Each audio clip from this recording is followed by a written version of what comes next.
மேற்கு வங்க மாநிலம் டார்ஜிலிங் மாவட்டத்தில் பெய்த கனமழையால் நிலச்சரிவுகள் ஏற்பட்டு பெரும் சேதம் ஏற்பட்டுள்ளது. வீடுகள் தரைமட்டமாகி சாலைகள் சேதமடைந்து தொலைதூர கிராமங்கள் பலவும் தொடர்பு துண்டிக்கப்பட்ட நிலையில் குறைந்தது 20 பேர் உயிரிழந்தனர்.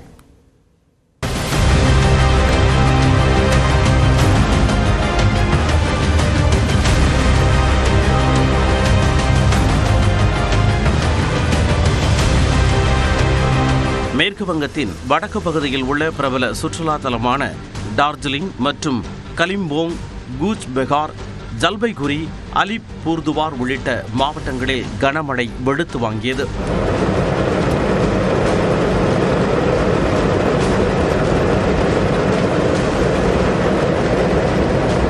இதேபோல மேற்கு வங்கத்தை ஒட்டியுள்ள அண்டை நாடான பூட்டானிலும் தொடர் மழை பெய்து வருவதால் அங்குள்ள குறிஞ்சு மற்றும் தலா அணைகள் நிரம்பி வழிகின்றன.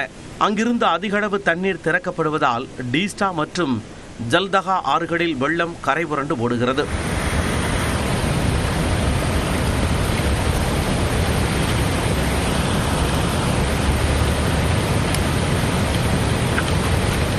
துதியாவில் உள்ள பாலசன் ஆற்றிலும் காட்டாற்று வெள்ளம் பாய்ந்ததில் வாகனங்கள் அடித்துச் செல்லப்பட்டன.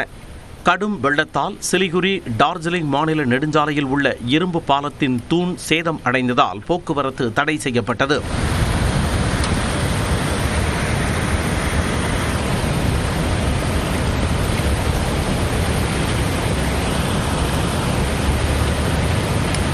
மேற்கு மிட்னாப்பூரில் உள்ள அணையில் பழுதுபார்க்கும் பணிகள் நடைபெற்று வரும் நிலையில் நீர்மட்டம் திடீரென உயர்ந்ததால் வேறு வழியின்றி அணையில் இருந்து அதிக அளவில் தண்ணீர் திறக்கப்பட்டது.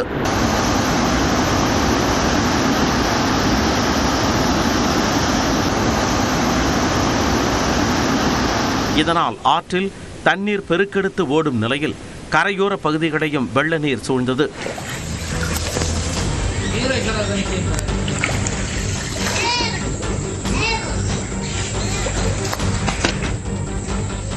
இதனிடையே மேற்கு வங்கம் மற்றும் சிக்கிம் மாநிலங்களை இணைக்கும் முக்கிய சாலையில் நிலச்சரிவு ஏற்பட்டதால் போக்குவரத்து துண்டிக்கப்பட்டது.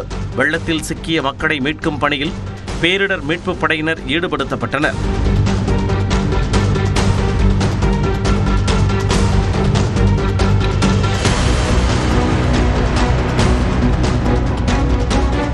டார்ஜிலிங் மாவட்டத்தில் நிலச்சரிவால் கட்டடம் இடிந்ததால் இடிபாடுகளில் சிக்கி 12 பேர் உயிரிழந்தனர். மேற்கு வங்க மாநிலத்தில் வெள்ளம் மற்றும் நிலச்சரிவால் உயிரிழந்தவர்களின் எண்ணிக்கை 20ஆக அதிகரித்துள்ளது. வெள்ளம் பாதித்த பகுதிகளை மேற்கு வங்க முதலமைச்சர் மம்தா பானர்ஜி இன்று பார்வையிட உள்ளதாக தெரிவிக்கப்பட்டுள்ளது. இந்நிலையில் குடியரசுத் தலைவர் திரௌபதி முர்மு, பிரதமர் மோடி, மக்களவை எதிர்க்கட்சித் தலைவர் ராகுல் காந்தி உள்ளிட்டோர் உயிரிழப்புகளுக்கு இரங்கல் தெரிவித்துள்ளனர். மீட்பு நடவடிக்கைக்கு மத்திய அரசு உறுதுணையாக இருக்கும் என பிரதமர் மோடி தெரிவித்துள்ளார்.